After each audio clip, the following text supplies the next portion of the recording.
distinguish between schooling and education.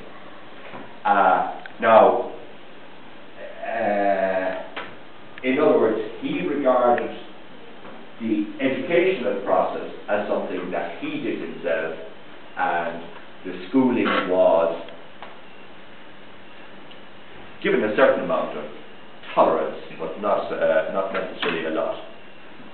Walter Scott, all men who turned out worth anything have had the chief hand in their own education. Now, this is something I have to read here. I wasn't allowed to put a lot of stuff on the screen.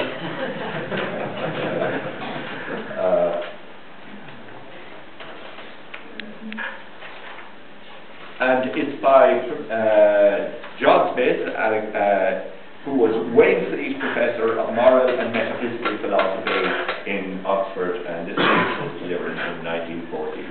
Now, the Wainfleet Professorship is very prestigious, and anybody who studied the history of logic will remember John and Martha Mead, who wrote a huge tome on the history of logic from Halley's back that time, 500 600 BC, right up to the modern day.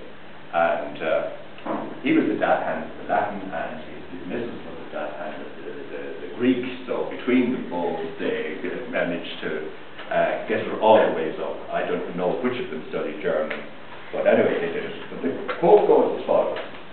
It's delivered to students at the start of the course. Gentlemen, you are now about to embark on a course of studies which will occupy you for 2 years.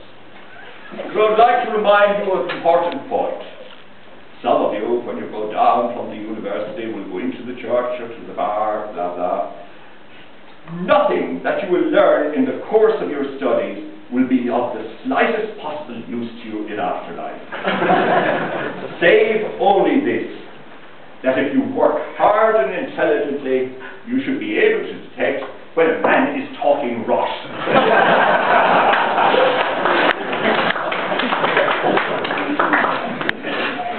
Now,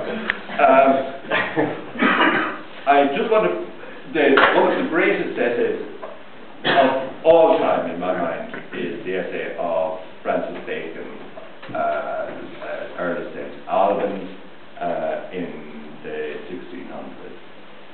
Not only was he a scholar, he was a scientist. He wrote a book called Novum Organum, which was got to do with the new arrangement of knowledge because of the number of scientific discoveries that have come about. He was, I think he was Lord Chancellor, and he was also a judge. And like many men in those days, he was caught with his hand in the till. But that doesn't detract from his intellect. Perhaps it was the most logical